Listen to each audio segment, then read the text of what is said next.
Welcome, Vibe Audiobook listeners. Have you ever felt overwhelmed by the stock market? Bombarded by complex jargon and flashy predictions? Wondering if you'll ever truly understand how to make your money grow? Do you dream of financial independence, but feel like the path is shrouded in mystery? Today, we're going to demystify it all with one of the most important and influential books on investing ever written, The Little Book of Common Sense Investing, the only way to guarantee your fair share of stock market returns, by the legendary John C. Bogle. Bogle, the founder of Vanguard Group, revolutionized the investment world by championing low-cost index funds. His wisdom is a beacon for individual investors, cutting through the noise and offering a remarkably simple yet profoundly effective strategy. This isn't about getting rich quick. It's about getting rich surely and steadily by harnessing the power of the market itself. In this deep dive, we'll break down Bogle's core philosophy chapter by chapter, providing you with a clear roadmap to financial success. So settle in, open your mind, and prepare to transform your understanding of investing. If you find this summary valuable, please hit that like button, share it with anyone who could benefit, and of course, subscribe to Vibe Audiobook for more insights that will empower your financial journey. Let's dive into the common sense revolution. Chapter 1. A Parable for Investors. Bogle begins with a powerful parable, the story of two investors, Jim and Tom. Jim constantly chases hot stocks, listens to market gurus, and frequently trades, incurring significant costs and taxes.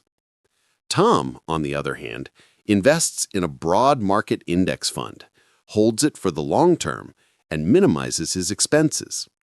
Over decades, Tom significantly outperforms Jim, illustrating Bogle's central thesis: costs matter, and the market itself is the best long-term investment. This chapter sets the stage by highlighting the futility of active management for most investors. Bogle argues that the market is a loser's game for those who try to beat it because they are competing against highly skilled professionals, and the very act of trying to win incurs costs that erode returns. The parable powerfully demonstrates that simply capturing the market's return rather than attempting to outsmart it is the most reliable path to wealth accumulation. He introduces the concept of the magic of compounding returns being severely hampered by the tyranny of compounding costs. The core message is that investors collectively are the market, and therefore their aggregate return must be the market's return minus the costs they incur. Any attempt to gain more than the market's return for one investor must come at the expense of another investor, and the total cost incurred by all investors inevitably reduces the overall pie. Chapter 2. The Terrible Arithmetic of Getting Half of the Stock Market's Return. This chapter delves deeper into the mathematical reality of investing. Bogle explains that gross market returns are reduced by the costs of investing, including management fees, trading costs, and sales charges. He meticulously demonstrates how these seemingly small percentages compound over time, devouring a significant portion of an investor's potential wealth. He presents compelling historical data showing that actively managed funds, on average, fail to beat their benchmarks after expenses. Bogle emphasizes that investment returns are not what an investor earns, but what an investor keeps. He shows how a fund charging 2% annually over a period of 50 years can consume more than 2/3 of an investor's potential capital accumulation, even if the fund matches the market's gross return before costs. The terrible arithmetic refers to the exponential damage inflicted by even modest fees over long periods. He debunks the myth that high fees equate to higher returns, asserting that the opposite is often true. Lower costs predict higher future returns. The chapter provides stark examples, comparing an investor who achieves the market return minus minimal costs to one who trails the market due to higher costs, illustrating the vast difference in their ultimate wealth. The key takeaway is that minimizing costs is paramount, as costs are the only truly predictable element in investing. Chapter 4. The Relentless Rules of Humble Arithmetic. This chapter reinforces the core mathematical principles from Chapter 2, but expands on them with further examples and historical context. Bogle reiterates that investors collectively earn the market's gross return, and individually, they earn that return minus the costs they incur. He demonstrates how mutual fund expenses, including management fees, administrative costs, and trading costs, systematically erode investor returns. He emphasizes that fund performance is often reported before these critical costs are fully understood by investors. Bogle introduces the return gap, the difference between the return of a mutual fund and the return actually realized by its investors. This gap is often caused by investors buying high and selling low, trying to time the market, or chasing past performance. While indexing doesn't eliminate all behavioral pitfalls, it significantly reduces them by encouraging a buy-and-hold strategy. He provides historical data comparing the net returns of actively managed funds to index funds, consistently showing the superior performance of the latter. The humble arithmetic refers to the straightforward and inescapable impact of costs on long-term wealth accumulation, which, while seemingly simple, is often overlooked or intentionally obscured by the financial industry. Chapter 5. The Grand Return of the Past, A New View. Bogle takes a deep dive into historical market returns, breaking them down into their fundamental components: dividend yield, earnings growth, and speculative return, changes in the market's price-to-earnings ratio. He argues that understanding these components provides a more realistic expectation for future returns than simply extrapolating past stock market gains. He cautions against assuming that the high speculative returns of certain past decades will continue indefinitely. He posits that dividend yield and earnings growth are the investor's return, representing the real economic value generated by companies. Speculative return, on the other hand, is the speculator's return, driven by changes in market sentiment and valuation. Bogle emphasizes that while speculative returns can boost short-term performance, they are highly unpredictable and tend to revert to the mean over the long run. He uses this framework to forecast more modest but still robust returns for index fund investors in the future, contrasting this with the often unrealistic projections offered by the active management industry. The grand return refers to the total historical return, which, when dissected, reveals a more nuanced and grounded perspective on what investors can reasonably expect. Chapter 6. The Unremitting Law of Reversion to the Mean. This chapter introduces a crucial statistical concept, reversion to the mean. Bogle explains that in financial markets, unusually high or low performance tends to revert to the average over time. This law applies not only to individual stocks and sectors, but also to mutual funds and even entire markets. He presents ample evidence showing that funds that perform exceptionally well in one period rarely maintain that outperformance in subsequent periods. This law directly undermines the premise of active management, which relies on identifying and sticking with managers who can consistently outperform. Bogle argues that outperformance is often a result of luck or taking on excessive risk, neither of which is sustainable. He shows that funds often experience a hot streak followed by a period of underperformance, leading investors to chase past returns only to be disappointed. Reversion to the mean means that trying to pick winning funds is a frustrating and often losing endeavor. The unremitting law highlights the powerful gravitational pull of averages in financial markets, making consistent outperformance an anomaly rather than a norm. Chapter 7. the exploding supply of fund choices. Bogle criticizes the proliferation of mutual funds, arguing that the sheer number of choices often confuses investors and encourages poor decision-making. He points out that while the number of stocks has remained relatively stable, the number of mutual funds has exploded, far exceeding the number of investable companies.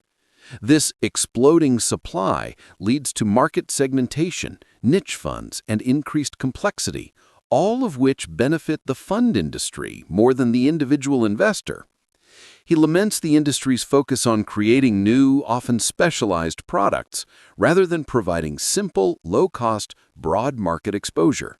This proliferation encourages speculation, excessive trading, and a focus on short-term trends rather than long-term investing principles. Bogle advocates for simplification, suggesting that investors only need a few well-diversified, low-cost index funds to build a robust portfolio. The chapter critiques the industry's marketing tactics, which often highlight variety and complexity as advantages, while in reality they often mask higher costs and lower returns for investors. Chapter 8. The Powerful Impact of Fund Expenses. This chapter focuses specifically on the various expenses associated with mutual funds and their devastating impact on long-term returns. Bogle dissects different types of fees, including expense ratios, sales charges, or loads, 12b-1 fees, and trading costs. He provides clear examples of how even seemingly small percentage differences in expense ratios can translate into hundreds of thousands or even millions of dollars lost over an investing lifetime.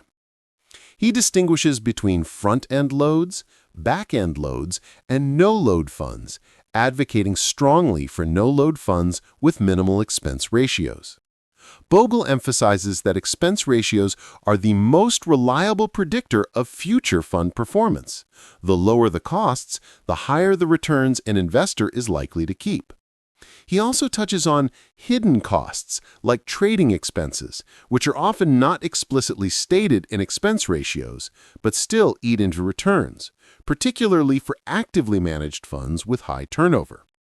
The powerful impact underscores the exponential nature of cost erosion, making expense minimization the single most critical factor an investor can control. Chapter 9. The Role of Bonds in Your Portfolio. While the book primarily focuses on stock market investing, Bogle dedicates a chapter to the essential role of bonds in a diversified portfolio. He explains that bonds offer stability and income, acting as a ballast against the volatility of stocks. He advocates for holding a portion of one's portfolio in high-quality, short to intermediate-term bond index funds rather than individual bonds or actively managed bond funds. He discusses how bonds can reduce overall portfolio risk, provide a more consistent income stream, and offer diversification benefits, especially during stock market downturns. Bogle cautions against chasing high yields with speculative junk bonds or complex bond funds, emphasizing simplicity and safety. He recommends that investors gradually increase their bond allocation as they age, following a common rule of thumb like holding bonds equal to their age percentage. The key message is that a balanced portfolio, combining the growth potential of stocks with the stability of bonds, is crucial for long-term financial success and peace of mind. Chapter 10. The Challenges of Active Management. This chapter presents a comprehensive critique of active management, challenging the very premise that professional money managers can consistently outperform the market after fees. Bogle outlines the numerous hurdles active managers face: competition from other highly skilled professionals, the inherent inefficiency of the market, making mispricings rare and fleeting, and, most critically, the drag of expenses. He argues that even if a manager possesses genuine skill, the costs associated with active management, research, trading, administration, often negate any potential alpha. Bogle presents overwhelming historical evidence demonstrating that the vast majority of actively managed funds underperform broad market indexes over the long term. He explains that active management is a zero-sum game before costs, meaning that for every dollar gained by an outperforming manager, a dollar is lost by an underperforming one. After costs, it becomes a loser's game for investors collectively.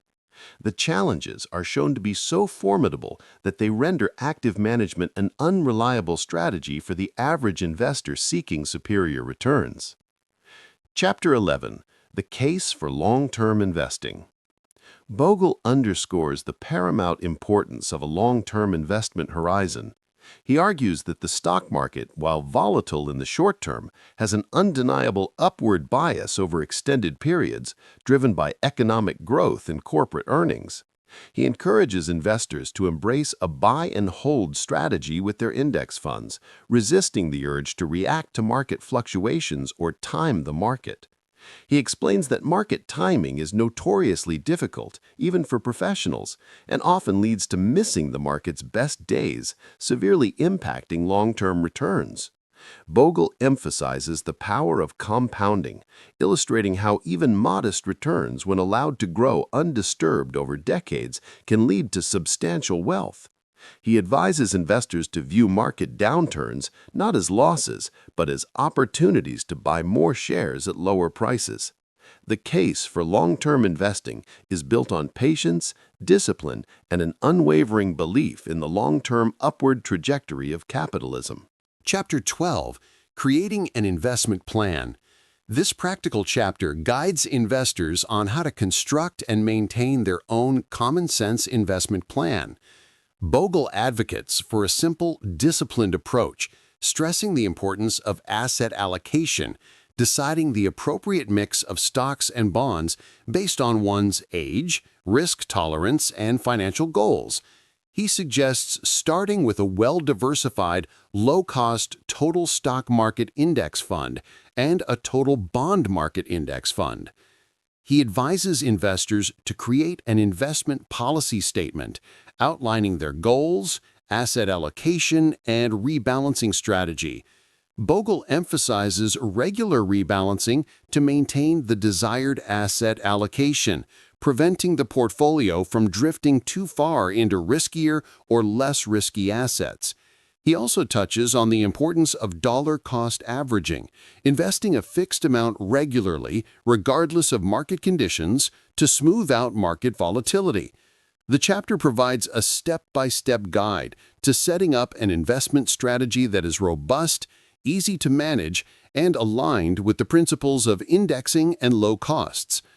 Chapter 13. Staying the Course, Discipline and Patience. Bogle emphasizes that the biggest challenge for investors is often not understanding the principles, but adhering to them with discipline and patience. He acknowledges the emotional pitfalls of investing, such as fear during market crashes and greed during bull markets. He warns against reacting to financial news, market predictions, or the latest investment fads, which often lead to detrimental short-term decision-making. He stresses the importance of ignoring the noise of the market and focusing on the long-term plan. Bogle reminds investors that investing is a marathon, not a sprint, and that consistent, low-cost investing will inevitably deliver superior results over time. He encourages investors to avoid checking their portfolios too frequently, as short-term fluctuations can trigger irrational decisions. The chapter is a powerful call for emotional resilience and intellectual fortitude, reinforcing that time, not timing, is the investor's greatest friend. Chapter 14. Investment and Speculation. Bogle draws a sharp distinction between investing and speculation. He defines investing as owning a diversified basket of businesses for the long term, expecting to profit from the underlying productivity and earnings growth of those businesses. Speculation, on the other hand, involves attempting to profit from short-term market movements or anticipating changes in popular opinion, often by taking on excessive risk or chasing past returns. He argues that active management often blurs the lines into speculation, as managers constantly trade and try to identify mispriced securities. Bogle critiques the financial industry for often promoting speculative activities under the guise of investing. He warns against believing in hot tips, engaging in excessive trading, or investing in individual stocks without proper diversification. The chapter reinforces the idea that true investing is about patience, diversification, and a focus on fundamental value, while speculation is a dangerous and often fruitless pursuit. Chapter 15. Why Index Funds Are Best. This chapter serves as a powerful summary and culmination of Bogle's arguments, unequivocally stating why index funds are the optimal choice for the vast majority of investors. He reiterates their advantages: guaranteed market returns before costs, minimal fees, broad diversification, simplicity, tax efficiency, and transparency. He explains that by owning an index fund, an investor inherently owns a small piece of every company in the market, benefiting from the collective growth of the entire economy. Bogle contrasts the certainty of market returns, minus minimal costs, offered by index funds with the uncertainty and underperformance inherent in active management. He highlights the difficulty of consistently beating the market and the crushing impact of fees, taxes, and trading costs on actively managed funds. He also touches on the tyranny of the numbers, where the sheer size and competitive nature of the market makes sustained outperformance almost impossible. The chapter solidifies the central message: for superior long-term results, choose the broad market index fund and stay the course. Chapter 16. An All-Weather Portfolio. Bogle expands on the practical application of his philosophy by discussing the construction of an all-weather portfolio. This type of portfolio is designed to perform reasonably well across various market conditions, not necessarily excelling in any single period, but providing consistent, reliable returns over the long haul. The core components remain low-cost, broadly diversified index funds for both stocks and bonds. He suggests a total stock market index fund and a total bond market index fund as the primary building blocks. The exact allocation between stocks and bonds will depend on an individual's age, risk tolerance, and time horizon. Bogle often suggests a bond allocation roughly equal to one's age as a starting point. He emphasizes simplicity and avoiding complex, exotic investments. The all-weather aspect comes from the inherent diversification and stability provided by a balanced mix of these fundamental asset classes, allowing investors to weather market storms and capture long-term growth. Chapter 17. Don't Peer Over the Mountain. This metaphorical chapter advises investors against the temptation to constantly look for the next big thing or try to predict market movements. Bogle uses the analogy of being on one side of a mountain and thinking the grass is greener on the other side, only to find it's the same or worse. He cautions against performance chasing, investing in funds or sectors that have recently performed well, as this often leads to buying high and selling low due to reversion to the mean. He encourages investors to trust the fundamental principles of indexing and long-term investing rather than succumbing to fear or greed driven by short-term market noise. Bogle reminds us that the financial media often thrives on sensationalism and predictions, which are typically unhelpful and often detrimental to individual investors. The message is to focus on what you can control: costs, diversification, and a long-term perspective, rather than trying to predict the unpredictable. Don't peer over the mountain means resisting the urge to deviate from a sound, simple investment strategy in pursuit of elusive shortcuts. Chapter 18. The Perfect Investment Strategy. In this concluding chapter, Bogle brings together all his wisdom to define what he considers the perfect investment strategy. It's not about complexity or outsmarting the market. It's about simplicity, discipline, and common sense. The strategy is built on just a few core principles.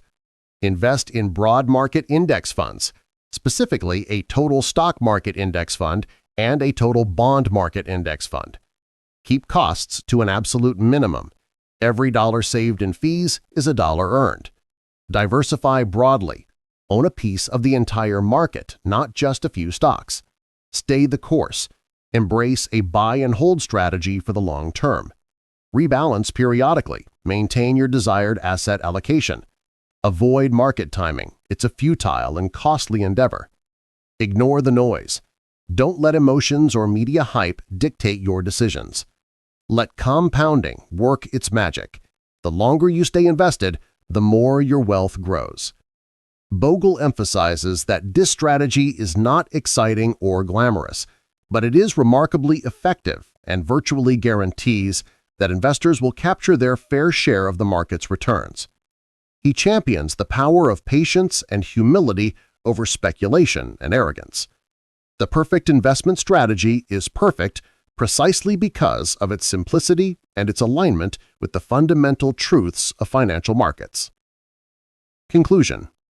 And there you have it, Vibe Audiobook listeners, a comprehensive journey through John C. Bogle's The Little Book of Common Sense Investing. Bogle's message is a powerful reminder that while the investment world often appears complex, the path to long-term wealth can be remarkably simple. By embracing low-cost index funds, diversifying broadly, and maintaining a disciplined long-term perspective, we can all guarantee ourselves our fair share of the stock market's returns. Remember, true investing isn't about beating the market.